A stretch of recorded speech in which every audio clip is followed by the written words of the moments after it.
Vamos a invitar a algunos hermanos que pasen por acá. Vamos a tener un pequeño panel en esta antesala donde estamos celebrando la independencia de nuestro Pueden ir país. subiendo, chicas. Si pueden ir subiendo. Y el chico por aquí. Par de chicos ahí. Pueden tomar asiento donde gusten. En la antesala de lo que es la celebración de la independencia de nuestra nación, se habla mucho de libertad. ¿Y cuántos saben que cuando venimos a Jesús, Él trae precisamente libertad a nuestras vidas? Y el tema de este día es: ¿de qué te libró Dios? Cada uno pudiésemos tener muchas referencias, muchos relatos, un testimonio a contar de aquello de lo cual el Señor nos libró. Le hemos pedido a estos hermanos que nos compartan brevemente, son capsulitas pequeñas de algún capítulo, algún episodio en sus vidas donde ellos vieron la mano de Dios. Gloria a Dios. Aquí está todo el mundo. Sí. Amén. ¿Con quién comenzamos, mi amor? Vamos a ver con quién. ¿Con quién? Ay, con Tito. Tito, Tito tiene el pues. micrófono. Arrancó Tito. Tito, cuéntanos de qué te libró Dios. Bueno, rápidamente, ¿verdad, pastor? Yo vengo de un hogar cristiano, donde mi padre es nacido en el Evangelio, pero con muchos problemas. Como se imaginarán, no hay un hogar perfecto: alcoholismo, golpes, maltratos, separaciones. Sin embargo, bien que mal, pues yo fui creciendo y me casé muy joven. Yo me casé a los 21 años y como todo joven inexperto, pues creo que tuve desaciertos. Fui al principio con mis hijas mayores, fui un papá ausente, dedicado a cosas de la juventud. Afortunadamente nada relacionado con vicios o, bueno, tal vez vicios con otros nombres no tan conocidos como el alcoholismo y la drogadicción, pero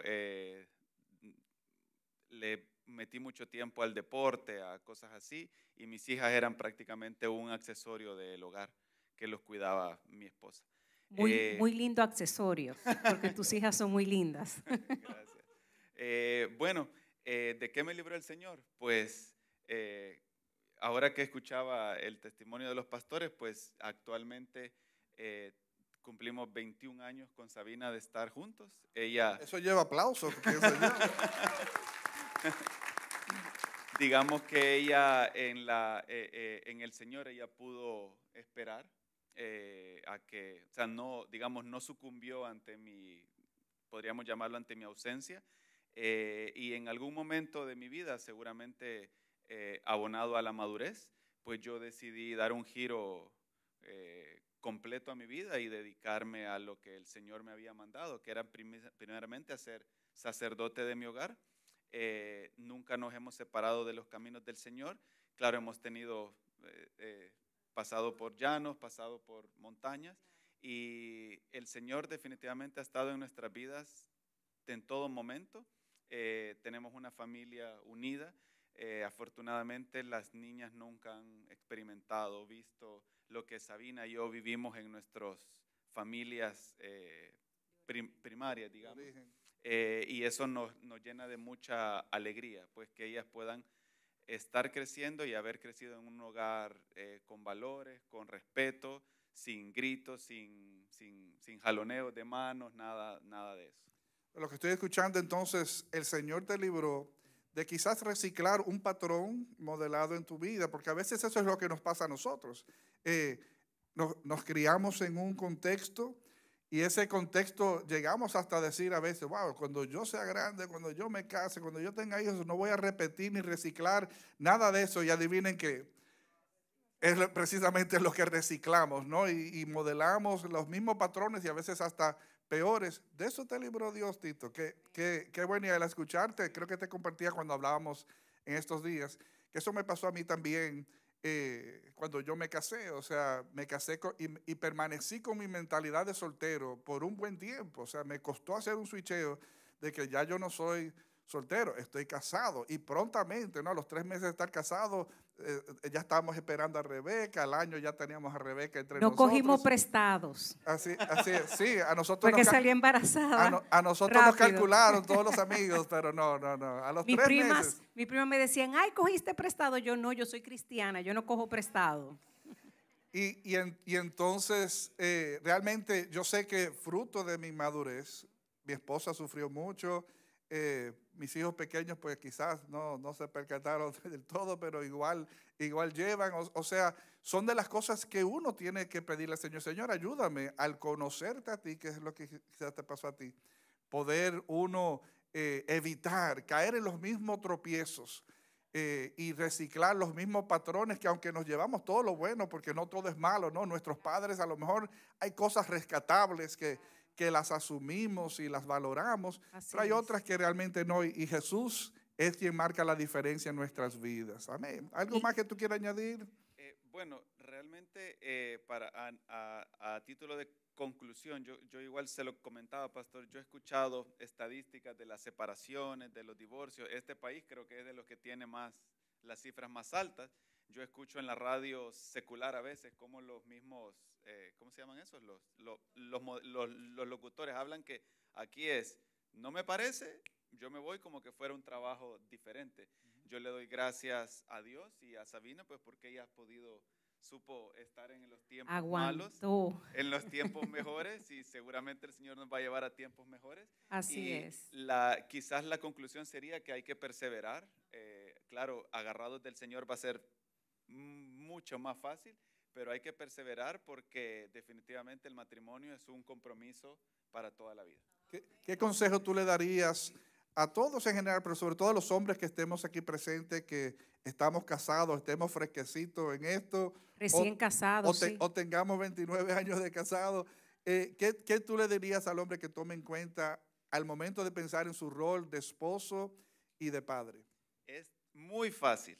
Son 3 palabritas que los van a ayudar a sobrellevar la relación mucho mejor. Pégate bien el micrófono. Al matrimonio no venimos a ser servidos, venimos a servir a nuestra pareja. En el momento que nosotros dejemos de pensar, pero ¿por qué no me cocina? ¿Pero por qué no me lava? ¿Pero por qué? Y empecemos a pensar lo que nosotros podemos hacer por nuestra pareja, en ese momento el panorama va a ser distinto. Una vez más, al matrimonio no venimos a ser servidos, sino que venimos a servir a la pareja. Así es. Yo conté como 6 o 7, tú dijiste que eran 3. Qué bueno, amado. Démosle un fuerte aplauso a Dios y a Tito por compartirnos esta capsulita de su testimonio. ¿Qué tal si arrancamos por allí con Yanelkis? Saludos, mis hermanos. Les puedo decir que a mí Dios me libró de la prisión, me libertó de la prisión. Yo sufría de falta de perdón. Era una persona que estaba completamente renuente a perdonar. Para mí eso no existía, nunca iba a existir, yo nunca iba a perdonar. O sea, para mí no era posible que una persona te hiriera, te hiciera daño y que tú lo perdonaras. Ay, porque hay que perdonar. O sea, como que yo decía, siempre tiene que haber un antes y un después. No puedes ser la misma persona con la persona que te dañó, pero no.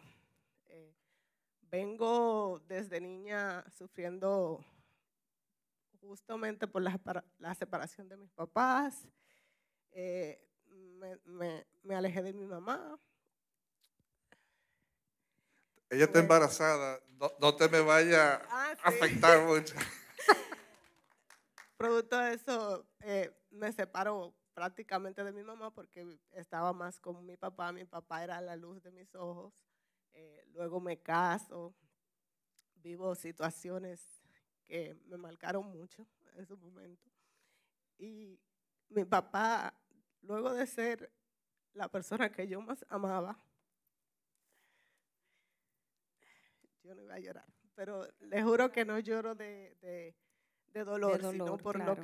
todo lo que Dios ha hecho en mí. Luego que mi papá, mi papá era el hombre, la luz de mis ojos. Cuando me caso, entiendo muchísimas cosas por las que mi mamá pasó Y digo, en la República Dominicana hay un dicho que tal vez en sus países también se diga, y es que los errores de los padres lo pagan las hijas. Pues yo entendía que yo estaba pagando las consecuencias de los actos de mi padre. ¿Qué sucede? Que yo en ese tiempo le cogí como mucho resentimiento a mi papá. Él me llamaba, mi papá es enfermo conmigo, siempre me llama, siempre estamos súper comunicados, y yo no le cogía la llamada. Cuando le podía responder, le escribí y le decía, oh, estoy haciendo tarea, estoy haciendo algo, y era mentira, era que estaba muy dolida con él. Pasó el tiempo, supero todo eso, en el sentido supero de que salgo de la situación, pero estoy llena de resentimiento, llena de rabia, llena de dolor, llena de amargura. Empiezo a venir a la iglesia. Un día la pastora toca el servicio, le toca dar el servicio, y ella, ese día, imagínense que eran mis pensamientos y la prédica de la pastora. Y ella, en un versículo, Mateo 18, 21, dijo, entonces se le acercó Pedro y le dijo, Señor, ¿cuántas veces perdonaré a mi hermano que peque contra mí? ¿Hasta 7? Jesús le dijo, no te digo hasta 7, sino aún hasta 70 veces 7. Eso la pastora lo lee, y yo en mi mente digo, no puedo perdonar una vez, menos 7, mucho menos 70 veces 7. Después sigue ella, que aquí fue que me dieron lo mío, que dice, pero a vosotros los que, déjame ver, pero a vosotros os digo, amad a vuestros enemigos, hacéis bien a los que os aborrecen, bendecid a los que los maldicen y orad por los que los calumnian. Y yo, esa no soy yo. Después viene que aquí fue que yo me fui cabizbaja a mi casa, y eso fue lo que realmente me acercó a mi caminar con el perdón. Porque si amáis a los que os aman, ¿qué mérito tenéis? Porque también los pecadores aman a los que los aman. Y si hacéis bien a los que os hacéis bien, ¿qué mérito tenéis? Porque también los pecadores hacen lo mismo. Yo salí de aquí ese día con el rabo entre la pierna. Yo creo que si me saludaron, yo creo que yo no respondí saludo ese día. Yo dije, o sea, yo no tengo ningún mérito, porque yo no estaba dispuesta bajo ninguna circunstancia a hacerle el bien a alguien que me hizo el mal. O sea, para mí esa persona se había muerto, enterrada y ya. O sea, y peor que ahí, porque a veces la gente usa que llevan flores y eso, nada. O sea, para mí ya eso jamás. Y yo tengo una preguntita, ¿tú sentías que esa era una solución? Sentía que era una solución, pero en realidad no lo era, era una atadura. Exacto. Porque la falta del perdón no solamente te lleva a tú no perdonar, tiene otras ramas. Te lleva a la rabia, te lleva a la ira, te lleva a la sed de venganza, porque yo podía ver, por ejemplo, una persona que me hizo mal y luego ver que le fue mal. Está bueno, por mala, eso le pasó por mala o por malo. O sea, podía disfrutarlo. O sea, eso no es vida. Al final, todo eso siempre se reúne y te lleva a tener un doble ánimo.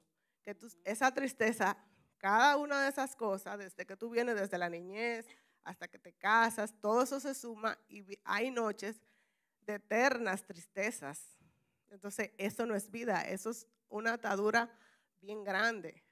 Y yo pude, después que empiezo, o sea, Dios trabajó conmigo como todo ahí. También la pastora me dice para que empiece a darle clase a los niños, y yo en mi mente, ok, pero a mí me gusta la cocina. Cuando eso tenían de Ajá, tono, la cocina. Sí. y habían señoras poniendo los postres, el café. Yo, eso es lo que me gusta, la cocina, todo lo que tenga que ver con cocina. Ojalá sea fregando, pero, o sea, lavando los platos, pero ahí que quiero estar. Pero no era donde yo quería estar, era donde yo necesitaba estar. Y cuando yo entré a ese ministerio, las primeras clases que me tocó dar, adivinen, El perdón. había que perdonar a alguien. Y yo, ok, aquí vamos otra vez. Había que perdonar a alguien y siempre hay. Muchas de esas clases, uno sabe, se prepara antes de darle las clases a los niños, y era yo llorando. Y ahí Dios empezó mi ministración. Y yo siento que ese ministerio salvó, restauró mi niñez. Amén. Yo siento que ese ministerio fue la forma que Dios buscó para hablarme del perdón como una niña. Amén. Y nada, luego llega el tiempo de la academia. En la academia yo sano mi corazón, las heridas del corazón, porque tú perdonas, pero entonces luego tú recuerdas eso con perdón, con dolor, como lo que tú viviste. Ya tú no le tienes odio a esa persona, no le deseas el mal o que no la quiere ver, pero sí tiene dolor. Y en la academia yo encontré la sanación de mi corazón. Yo entendí que yo no era esa persona, o sea, yo no tenía en el corazón la persona como bondadosa, porque me gusta ser muy bondadosa, ayudar a la gente y eso, cuando todo estaba bien. Yo era la persona cuando todo estaba mal, cuando yo estaba triste. ¿Qué había en mi corazón cuando había tristeza? ¿Qué había en mi corazón cuando había disgusto, dolor, traición? O sea, ¿qué hay en mi corazón? Eso lo entendí en la academia. En el encuentro, que si usted no ha ido, usted tiene que vivirlo. Porque como bien dijo Marlene, hay un antes y un después. Nada, absolutamente nada, vuelve a ser igual. Nada, señores. Nada. Yo Y pude tú entender. fuiste siendo cristiana al encuentro, que Sí. quizá hay personas que dicen, no, yo tengo 10 años siendo cristiana, yo no necesito eso. Sí, ya yo me sentía que ya yo me sentía una pluma, porque ya yo había aprendido a perdonar, ya yo estaba en el cielo prácticamente, hasta que llegó el encuentro. El Espíritu Santo se encarga, señores, de recolectarle, de moverle todas esas fichas que ustedes no sabían dónde estaban. Le enseña dónde el enemigo abrió cada puerta de su vida, dónde usted falló, dónde usted todo. Le enseña a perdonar, porque las personas heridas son las que hieren. Entonces, cuando estamos heridos, nosotros mismos, porque yo también llegué a herir, porque eso es lo que hace la falta del perdón, que te mantiene en una posición de víctima, de que tú sigas, para que tú te quedes donde tú estás. No te deja avanzar. Y en el encuentro pude ver la niñez de mi papá, pude entenderlo.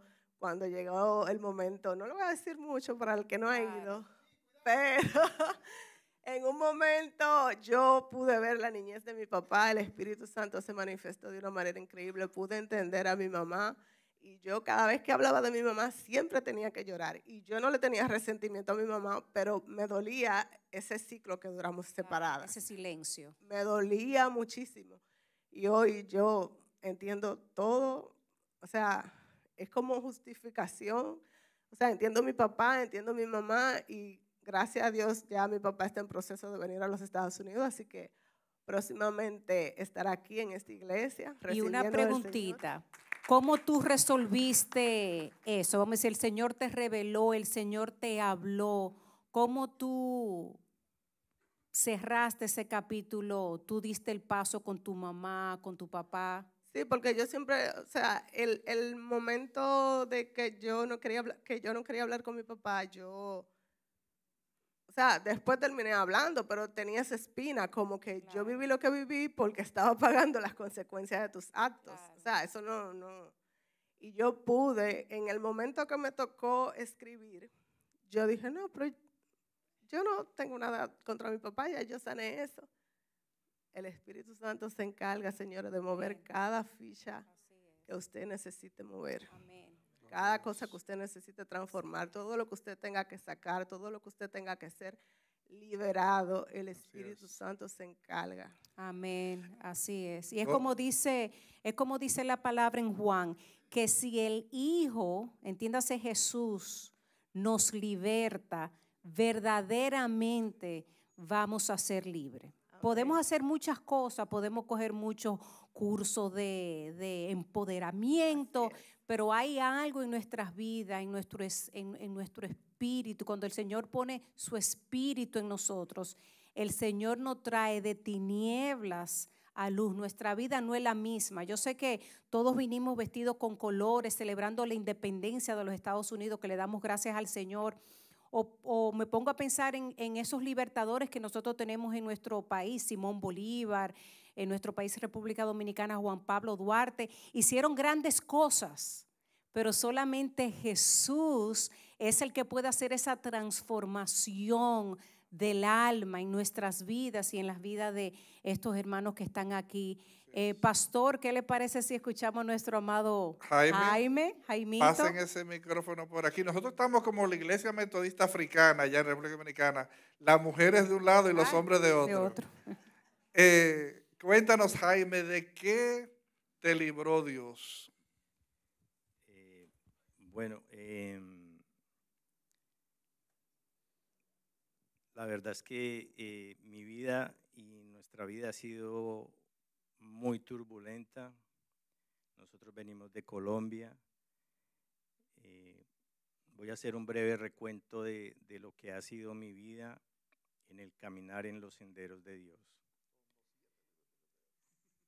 Ok. Bueno, todo empieza en mi juventud, como a los 14 años empiezo a consumir licor y en medio de los amigos y compañeros frecuentábamos las discotecas y en un medio pues que solo se consigue licor, sexo, drogas y queríamos mantener pues un estatus alto, pero siendo jóvenes no teníamos pues los recursos. Tratábamos de conseguir el dinero a como fuese el lugar, no importaba hacer cosas deshonestas, lo que fuera. Nos gustaba el lujo, los autos, bueno. Dios me da un maravilloso regalo que fue mi esposa, la pude conocer y nos enamoramos impresionantemente. Pero yo continuaba en mi vida secular que era muy fuerte. Nos casamos, tuvimos 2 niñas pequeñitas. Yo seguía en ese mismo mundo con un grupo de amigos y no me importaba llevarme por delante a mi esposa, a mis hijas. Y mi esposa sufría mucho porque teníamos muchos problemas por esas situaciones. Ella en su afán de buscar una solución empezó a buscar de Dios. Mi suegra la ayudó, la orientó a encontrar una iglesia y ellas empezaron a orar por mí. Fruto de esas oraciones, finalmente un día, a pesar de que yo era un hombre de un temperamento muy fuerte, muy agresivo, Dios puso un momento en que unas personas que ella llevaron a la casa me compartieron de Dios. Después de algún tiempo hablando con ellos, me entregué al Señor y mi vida empezó pues a ser transformada. Los vicios que tenía eran muy fuertes, pero yo me entregué por mi esposa, por mis hijas, me entregué con todo mi corazón al Señor y deposité en Él toda mi fe. Entonces, Él empezó a tratar y a pesar de que hay programas de alcoholismo, de drogas que pues, pueden funcionar y pueden ser buenos, el poder de Jesucristo, la sangre de Jesús es más grande que todo. Dios empezó a sanarme, a quitarme todas esas adicciones, al punto que yo regresaba al grupo de amigos y quería compartirles de lo que yo estaba viviendo, de lo que yo estaba sintiendo. Ellos pues se burlaban de mí y continuaban en sus cosas, y yo veía la transformación de cómo el licor les iba transformando, y yo decía, pero qué tonto, qué estúpido que fui haber desperdiciado parte de mi vida en todo esto. Yo les compartía de la palabra, les regalaba Biblias y todo, pero bueno, muchos de ellos murieron, otros terminaron en la cárcel. Bueno, Dios me dio la oportunidad de salir de todo eso y de recuperar a mi esposa, a mis hijas, y nuestra vida empezó a cambiar y fue totalmente diferente. Ingresamos a un ministerio internacional que hemos tenido la oportunidad de repartir Biblias en hoteles, cárceles, hospitales, ya escuelas. Lo empezamos en Colombia, aquí lo continuamos haciendo, y hemos tenido la oportunidad de compartir la palabra de Dios a miles y miles de personas, niños, jóvenes. Entonces, Dios ha sido maravilloso en nuestras vidas. Tomamos la decisión de venir a Estados Unidos a buscar pues un mejor futuro, y pensamos que era muy fácil, pero todos sabemos pues cuál es la realidad. Pero bueno, Dios nos ha bendecido. Nuestras niñas crecieron en la iglesia, fueron a la universidad, son muy exitosas. Tenemos un hogar maravilloso con mi esposa. En mis negocios, bueno, mis negocios todavía sigue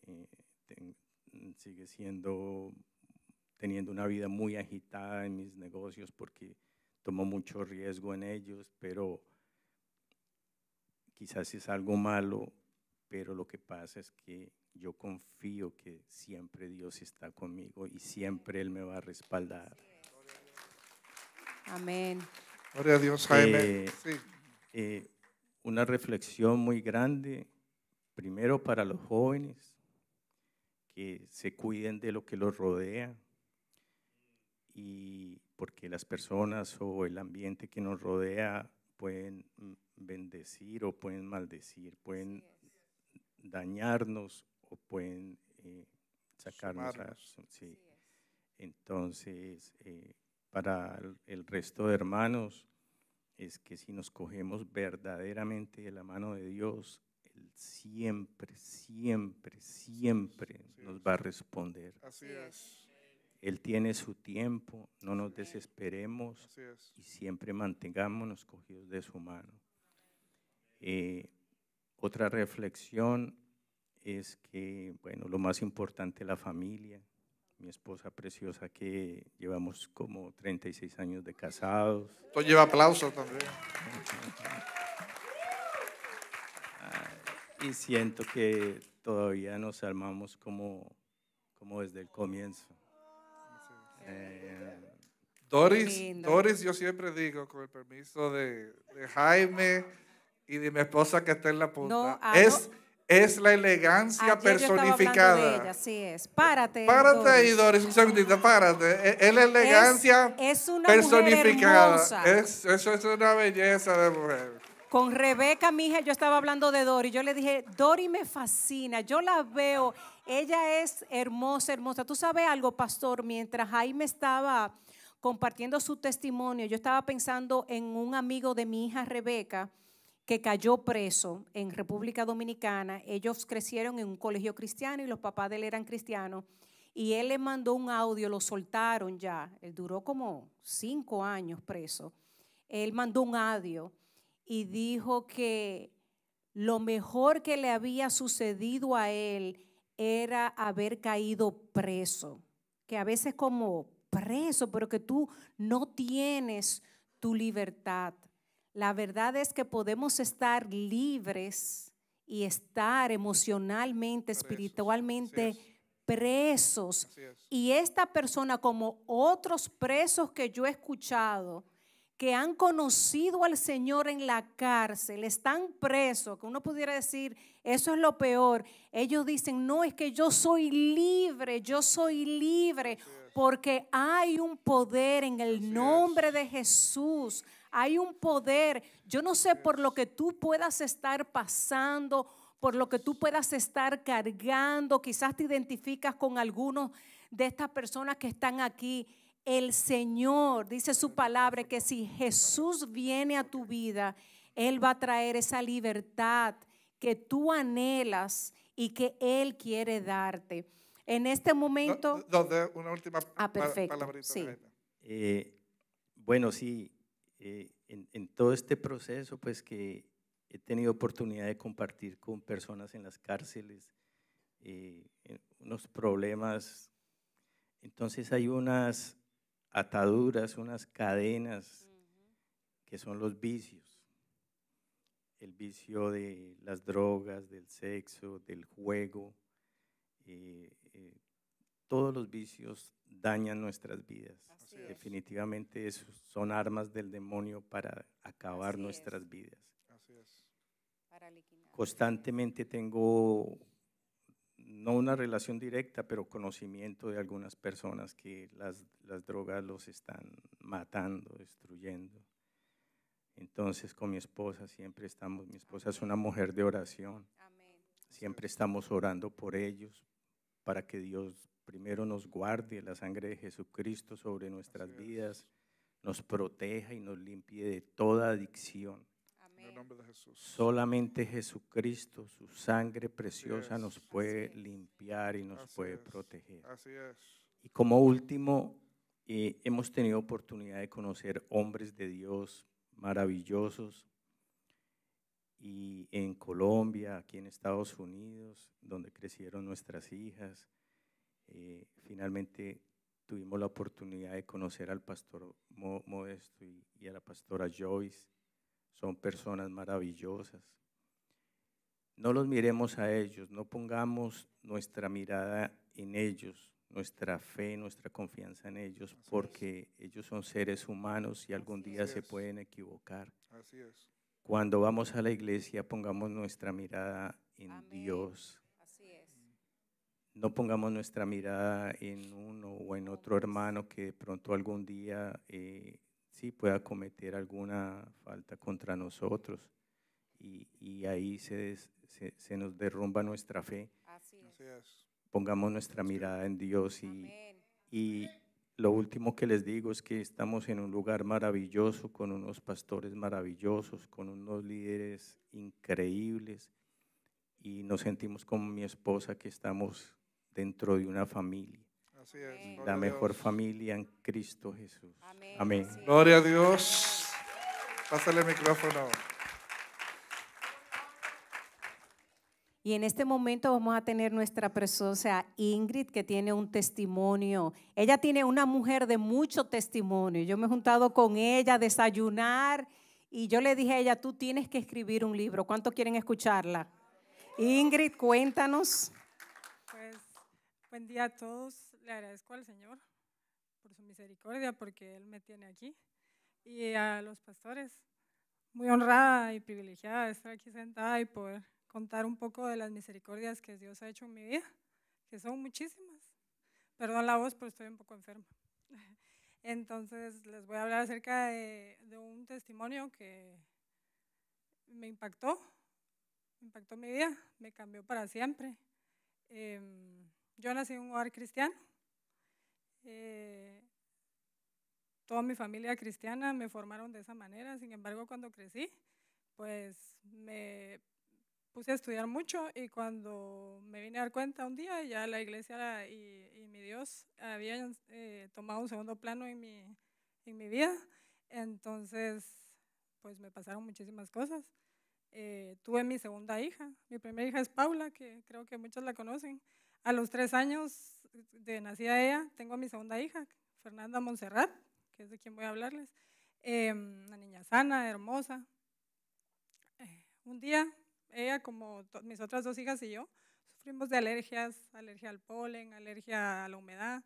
Un día se enfermó con un poquito de alergia Yo la llevo al médico, que era un médico de la familia. La llevo, la revisa, la nebuliza y me dice, mira, él está metido en política en mi país. Siendo médico estaba en ese momento viendo esos temas, entonces me dice, mira, vamos a mandar a la nena al hospital que estaba al lado de la clínica de él para dejarla en observación unas horas. Ella iba a cumplir 6 meses de edad. Me dice, ¿sabes qué? Como no tengo tiempo, voy a llamar a la doctora que entra a cargo ahorita, la pediatra, para darle el informe y que solo la tengan en observación. Llama a la doctora, apellido Castañeda, lo recuerdo. Le dice, mira, va una bebé y estas son el tema, está bien, solo es para observación.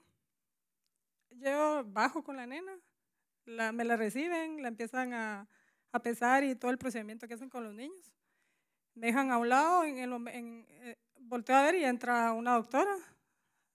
A los 5 minutos, creo yo, 5 o 10 minutos, veo que todo el mundo está corriendo, y yo veo y digo, bueno, hay una emergencia. Como a los 10 minutos sale la doctora y me dice, mira, voy a decir términos que yo no soy médico y espero que me entiendan. Acabamos de entubar a la nena porque ella no estaba respirando bien pero le hicieron placas, le habían chequeado su respiración y está bien. No está bien, la tuvimos que entubar. Como a los 5 minutos entra otra doctora y dice, buenos días, yo soy la doctora Castañeda, otra doctora Castañeda. Las dos eran del mismo apellido. El médico se había equivocado y le había dado el informe a la doctora que no era la que estaba a cargo. Y no había ningún informe por escrito porque él no tenía tiempo, porque estaba atendiendo sus temas de política. La cuestión es que entuban a la bebé sana y la contagian de neumonía.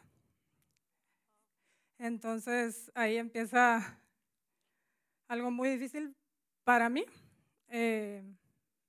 Cada día yo la veía deteriorarse y deteriorarse y deteriorarse. Yo en ese momento trabajaba con el hijo del presidente de Guatemala, entonces él envió un equipo de médicos, la chequearon y me dijeron, mira, no la podemos mover, si la movemos corremos el riesgo de que ella muera en el camino. Y yo la miraba deteriorarse y me decía, pero hay un porcentaje alto de que ella se cure. Y yo la miraba deteriorarse. A los 8, miren, esos días fueron muy difíciles para mí. Yo me olvidé de comer, me olvidé de que yo vivía. Yo solo pensaba y estaba obsesionada en que la niña se curara. Y el día número 8, ya yo no lo reconocía, ya no era una bebé pequeñita porque por los líquidos estaba inflamado todo su cuerpo. Entonces me di cuenta que la sedación que tenía no era suficiente y ella estaba sufriendo. Sufría del dolor que ella sentía de tener, obviamente, dilatada la tráquea y el tubo ahí. Entonces le dije a Dios, voy a clamar distinto. Y le dije, mira Dios, yo por ser egoísta, no quiero sufrir yo, y por eso no suelto a mi hija. Te suplico que te la lleves, porque ya no la puedo ver sufrir más. Y Dios en su infinita misericordia me escuchó. Ese día muere mi hija en mis brazos. Voy a tratar de no... Todavía me da mucha tristeza porque recuerdo los momentos como que hubieran sido ayer. Ella muere en mis brazos. Y yo no podía creer que 8 días antes yo la tenía cargada y la niña se estaba riendo y yo la podía acariciar y era una felicidad en mi casa. Pues mi vida estaba cambiando y dando un giro totalmente distinto a como yo la había pensado. Y en el instante que ella fallece y la persona que llega me dice, mire, me tengo que llevar su cuerpo, ya no dijo a su hija, su cuerpo, y tengo que hacer todo el tema para la necropsia. En ese instante me llené de odio. Un odio que yo no les puedo describir porque nunca más, bendito sea mi Dios, lo he vuelto a sentir, pero sentía que me consumía por dentro. Y el odio era hacia el médico, porque yo sabía que mi hija estaba sana. Incluso tengo todas las placas y todo que le tomaron al inicio y sus pulmones estaban bien. Entonces no entendía cómo era posible que me estaba sucediendo a mí. Ahí sí que la suma de todos mis miedos fueron ese momento. Y de pronto hice algo que no hace nadie porque mi reacción fue, me tengo que salir, voy a ir a dar vueltas en el carro, le voy a poner gasolina al carro. Uno estaba sola, como en la mayoría de momentos difíciles de la vida de uno. Estaba sola porque no habían personas a mi lado, pero Dios estaba conmigo. Entonces salgo del hospital y me voy a dar vueltas por toda la ciudad. Antes de llegar al hospital hice una llamada a una persona de mi familia muy cercana a mí, que yo sabía que podía ayudarme con lo que le iba a pedir, y le pedí que matara al médico, porque yo solo pensaba en que él estaba feliz y que él era el culpable de la muerte de mi hija y que no podía seguir, yo no iba a salir de eso y que eso iba a calmar un poco el dolor que yo tenía. Obviamente estaba muy equivocada. Entonces, al llegar hice esa llamada y pedí eso y sabía que la persona lo podía hacer. Llego a la gasolinera, que escogí de tantas que hay, me estaciono y cuando volteo a ver, se estaciona un carro al lado mío y se baja el médico y me dice: hola Ingrid, ¿cómo estás? ¿Cómo está la nena? ¿Ya anda de viaje? ¿Todo bien? Y yo, Dios mío, en ese instante, Diosito en sus grandes misericordias, y bendito sea Él, que su palabra dice que sus misericordias son nuevas cada mañana, porque si no ya no estuviéramos aquí ninguno de nosotros. Tuvo misericordia de mí, porque en ese instante yo entendí que había sido un error y que desafortunadamente había pasado conmigo, pero que yo no tenía en mis manos decidir la muerte de ninguna persona. Entonces, en ese instante, Dios, porque les aseguro que no existe persona ni fórmula en este mundo que pueda sanar el corazón de nadie, es solamente Jesucristo. Así que el Señor en su infinita misericordia me liberó inmediatamente. Yo en ese instante lo perdono. Y le digo: sí, doctor, ¿todo bien? Me subo al carro, hago la llamada otra vez. Olvídense de lo que pedí. Yo tenía el pensamiento nublado, Dios me lo quitó. Y fíjense que desde ese momento pude entender que mi vida tenía que ser distinta, que ya no podía ser la misma persona. A pesar de eso, seguí peleando un tiempo con Dios porque no entendía el por qué mi hija había fallecido. Pero esa es otra parte de mi testimonio. La segunda parte, que es muy hermosa, porque cuando yo me reconcilié con Él tuvo el amor de mostrarme el por qué se la había llevado. Y fue por amor a mí, para que yo no me perdiera y no se perdiera mi hija Jimena. Entonces entiendo que Diosito nos ama y que todo lo que sucede en nuestras vidas tiene un propósito. Ese día salvó la vida del médico, porque muy probablemente hubiéramos logrado que él muriera, pero para mí, él estaba salvando y librando mi alma de la muerte. Entonces, mi reflexión es que no sé por qué está pasando cada persona que está aquí. Sé que Dios nos permite a todos estar aquí dando nuestro testimonio porque va a tocar la vida de alguien. Les digo que el perdonar te libera, porque es algo que te consume día con día y es algo que te bloquea tu relación con Jesucristo. Entonces, hay que clamar a Dios y ser sinceros con Él, porque Él todo lo sabe. Así es. Solo tenemos que decirle lo que Él ya sabe, pero Él quiere escuchar que lo confesemos y que queremos que cambie nuestra vida. Y Él es el único, y no tengan miedo, pídanle al Señor, porque si Él no hubiera tenido misericordia de mí, no sé qué hubiera sido de mi vida, porque eso hubiera cambiado el destino de mi existencia y el de mi familia. Muchas gracias. Gloria a Dios. Fuertes aplausos. Démosle un fuerte aplauso a todo este panel de hermanos que han compartido estas vivencias. ¿Y de qué te libró Dios a ti? ¿De qué te libró Dios a ti? Quiero que en esta semana nos llevemos de tarea esa reflexión y que, como decimos en inglés, we count our blessings, o sea, que contemos nuestras bendiciones. Es tan fácil hacer inventario y enumerar todo lo que nos ha pasado mal o que no nos ha pasado, que hemos deseado. Y cuán difícil es hacer inventario de todo lo bueno que Dios hace a diario por ti.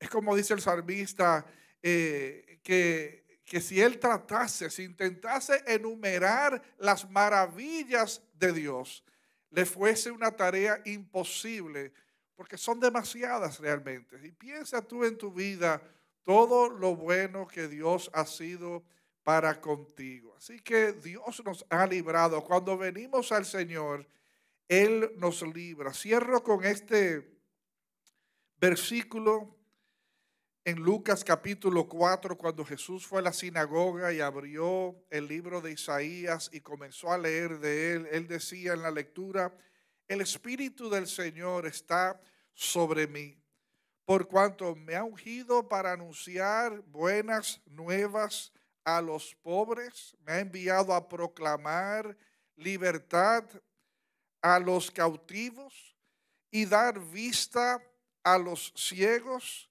a poner en libertad a los oprimidos y a pregonar, a anunciar el año favorable del Señor. Te siembro ese pensamiento. Este es el día favorable del Señor para con tu vida. El Señor viene a traer libertad a tu vida. El Señor viene a levantar toda opresión de tu vida. El Señor viene a bendecir tu vida, a sumar a tu vida y no a restarle. Todos nosotros, o una gran parte de nosotros, tenemos un testimonio, tenemos vivencia de cómo el Señor ha sido, pero mucho más que bueno para con nosotros.